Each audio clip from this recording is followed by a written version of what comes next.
ओम शांति। 17 नवंबर 1994 के अव्यक्त महावाक्य हैं।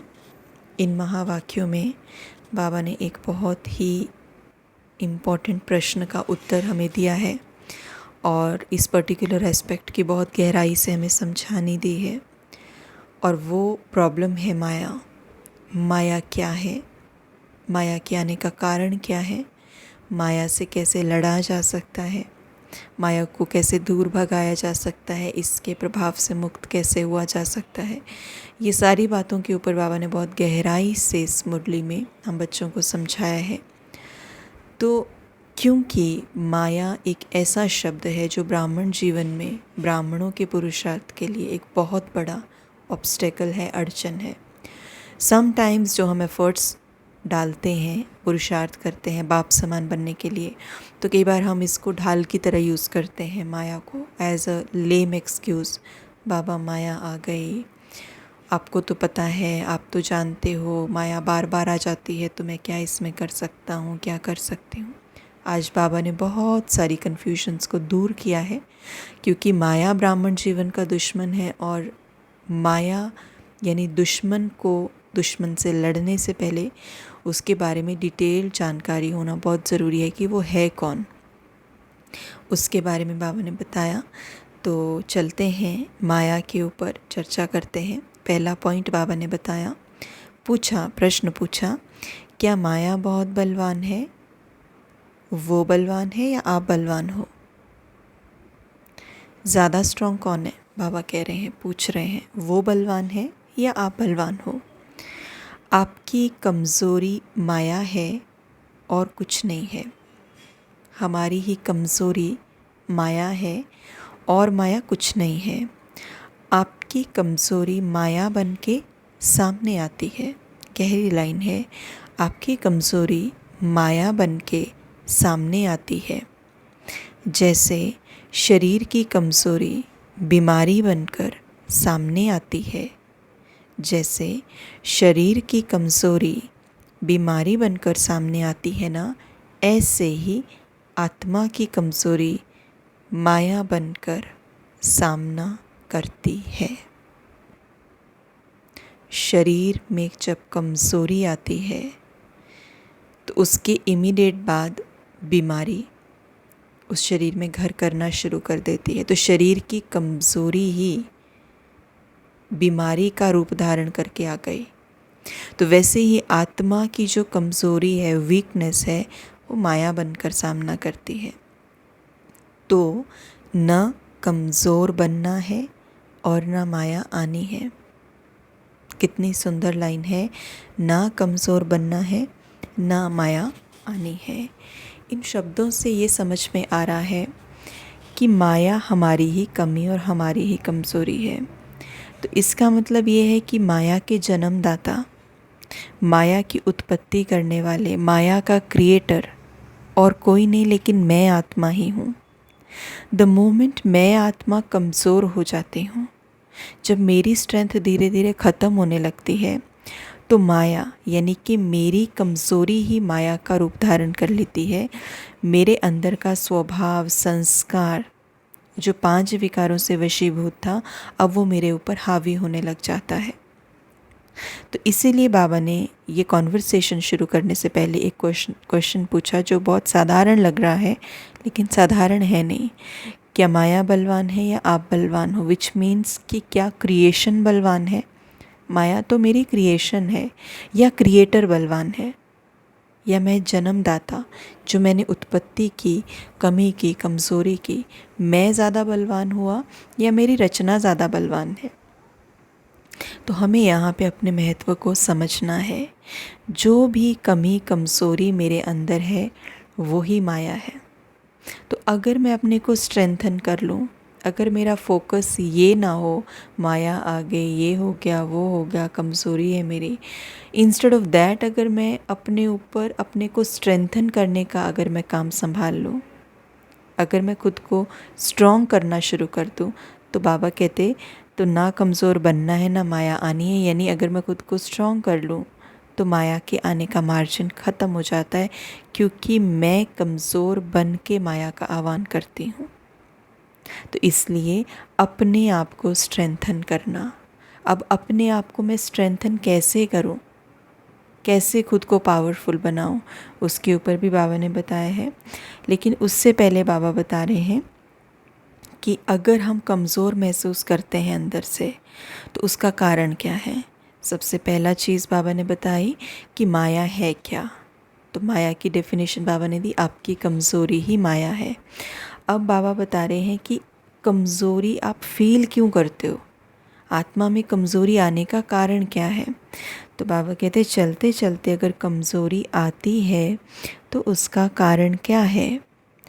विशेष कारण है कि जो कहते हो, जो सुनते हो, उस एक एक गुण का, शक्ति का और ज्ञान के पॉइंट का अनुभव कम है।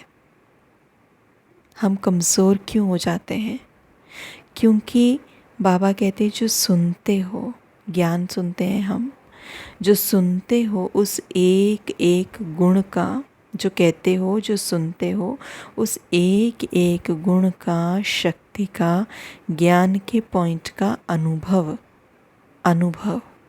एक्सपीरियंस कम है। एग्ज़ाम्पल बाबा ने दिया जिससे हमें और क्लियर हो।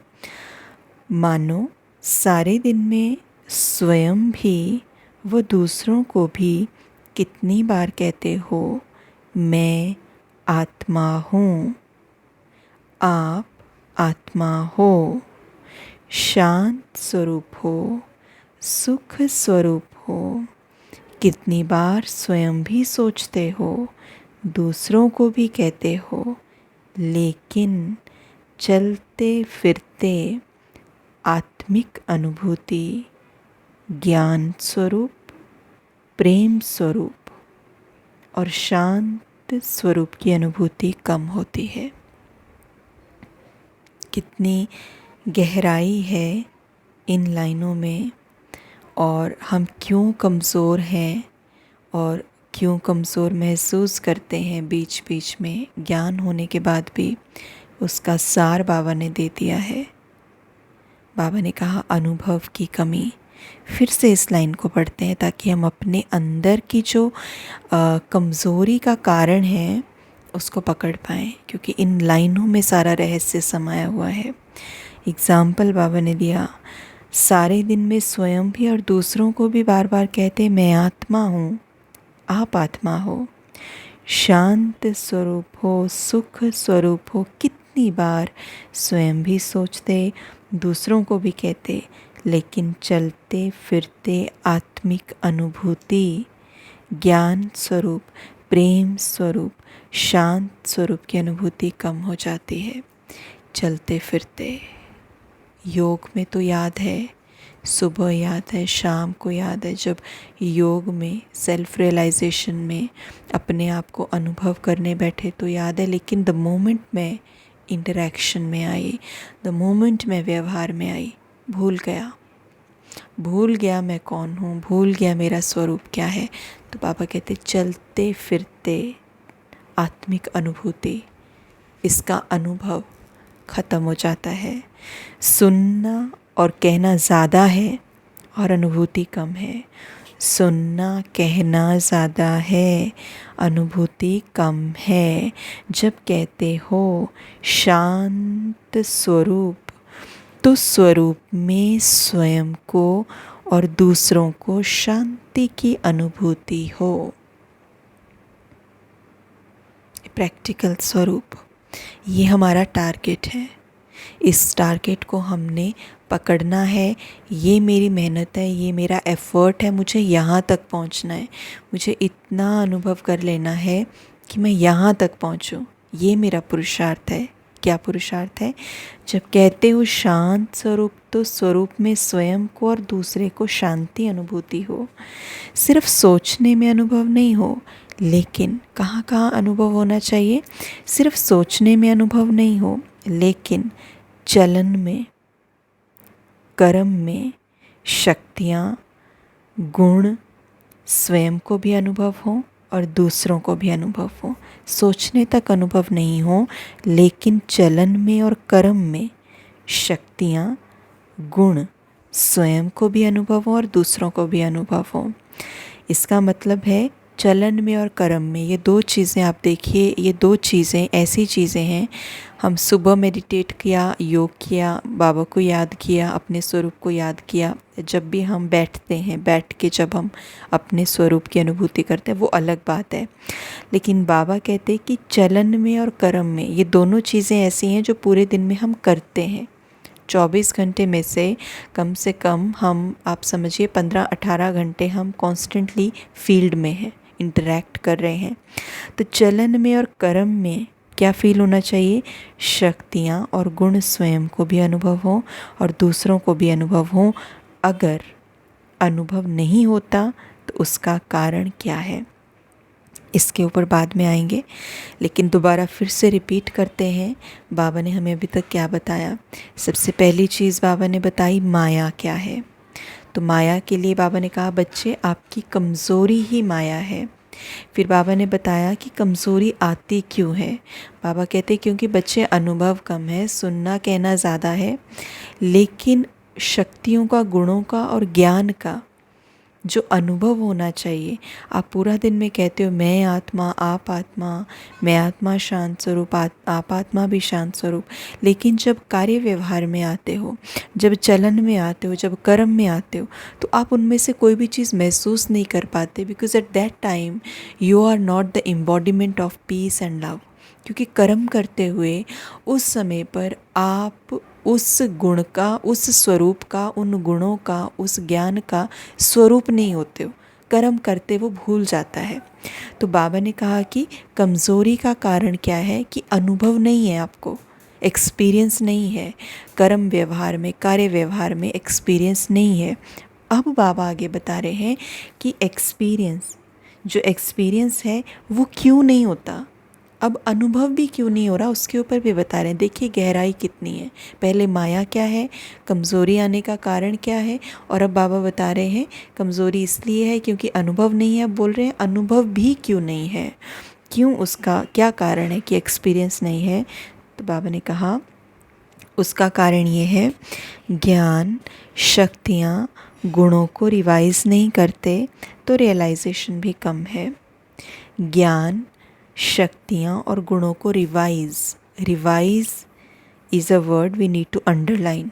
रिवाइज़ एक ऐसा शब्द है, हमें बहुत बहुत अंडरलाइन इसको करना चाहिए कि जो ज्ञान है, गुण है, शक्तियाँ हैं, हम उसको रिवाइज़ नहीं करते तो रियलाइजेशन कम हो जाता है। सुना बहुत अच्छा, लेकिन चलते चलते फिर रिवाइज़ होना चाहिए। हमने सुन लिया, वो बाबा कहते बहुत अच्छी बात है, लेकिन चलते चलते रिवाइज़ भी तो होना चाहिए। जैसे बाबा कहते कर्म और योग का बैलेंस चाहिए, इसमें कर्म और योग का बैलेंस चाहिए। कर्म में बिज़ी रहना योग नहीं है। कर्म और योग का बैलेंस, कर्म करते हुए योग, यानी कर्म करते हुए याद रहे। योग का मतलब दूसरा बाबा क्या बताते हैं कि योग भी मुश्किल शब्द है बच्चे, याद रखो, ये याद रखो कि योग नहीं है, याद है। तो कर्म करते हुए ही तो मुझे याद भूल जाता है मैं कौन हूँ, कर्म करते ही हुए ही तो मुझे भूल जाता है ये कौन है, कर्म करते हुए तो मुझे भूल जाता है कार्मिक फ़िलॉसफी क्या है, ड्रामा क्या है, मेरे साथ ये क्यों हो रहा है, तभी तो भूलता है ना। तो इसलिए बाबा कह रहे हैं कि ये क्यों भूलता है, क्योंकि कर्म में ही बिज़ी हो रहे हो, कर्म और योग का बैलेंस नहीं है। जब हम कर्म कर रहे हैं तब भी मुझे स्मृति रहे, याद रहे, योग रहे, तो क्या होगा, बैलेंस बन जाएगा। लेकिन कर्म में बिज़ी रहना योग नहीं है, कर्म करते योग का अनुभव होना चाहिए। जब हम कर्म कर रहे हैं, कोई भी कर्म कर रहे हैं, कोई काम कर रहे हैं, किसी से बात कर रहे हैं, रिश्तों में अपनी रिस्पॉन्सिबिलिटीज़ निभा रहे हैं, घर का काम कर रहे हैं, ऑफिस का काम कर रहे हैं, सेंटर पर कुछ काम कर रहे हैं, कोर्स करा रहे हैं, मुरली सुना रहे हैं, whatever we are doing, कुछ भी हम कर रहे हैं, तो उस कर्म में स्मृति ज़रूर होनी चाहिए। हु एम आई, मैं कौन, ये कौन, मेरे गुण क्या, इमर्ज रूप में सब ज्ञान रहना चाहिए। तो बाबा कहते कर्म करते योग का अनुभव हो। कर्म में बिज़ी हो जाते हो तो कर्म ही श्रेष्ठ हो जाता और योग किनारे हो जाता। चलते चलते यही अलबेलापन आ जाता तो कर्म में योग का अनुभव ही कर्म योगी है। कर्म में योग का अनुभव ही कर्म योगी है। तो ये जो सारी कॉन्वर्सेशन बाबा ने की, उसमें बाबा ने फिर से रिवाइज़ करते हैं, माया क्या है? हमारी कमज़ोरी।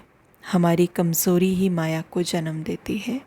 तो अपने आप को स्ट्रेंथन करना पड़ेगा। स्ट्रेंथन कैसे करें? स्ट्रेंथन कैसे करें और कर क्यों नहीं पा रहे? क्योंकि बाबा कहते जो आपका स्वरूप है, आपको उसके बारे में नॉलेज है, आपको गुण, शक्तियाँ, ज्ञान की पॉइंट सब मिली हुई हैं, लेकिन बाबा कहते कि इन ज्ञान, गुण और शक्तियों का अनुभव नहीं है आपको। अनुभव नहीं का क्या मतलब है कि जब हम कार्य व्यवहार में आते हैं, कर्म में आते हैं, जब हम किसी से बात करते हैं, जब हम अपने रिश्तों में जाते हैं, ऑफिस में जाते हैं, तो हमें सब भूल जाता है। तो हम रोल से बात करना शुरू कर देते हैं, हम उस व्यक्ति से बात करना शुरू कर देते हैं, उसकी पोजीशन से बात करना शुरू कर देते हैं, उस रिश्ते से बात करना शुरू कर देते हैं। हमें भूल जाता है सब कुछ। ज्ञान क्या है, कार्मिक फ़िलॉसफी क्या है, ड्रामा क्या है, मैं कौन हूँ, ये सामने कौन है, हम दुनियावी हो जाते हैं, हम लौकिक हो जाते हैं। तो इसीलिए बाबा ने बताया कि ज्ञान, गुण, शक्तियों को रिवाइज़ करो ताकि उनको रियलाइज़ कर पाओ। तो very first thing is that कि ये हमारे मन बुद्धि में चलने चाहिए। लाइन ऑफ पुरुषार्थ शुड बी वेरी क्लियर हमारे मन में, कि स्मृति में ये सारी चीज़ें रहनी चाहिए even while we are interacting. तभी तो सबसे ज़्यादा ज़रूरी है।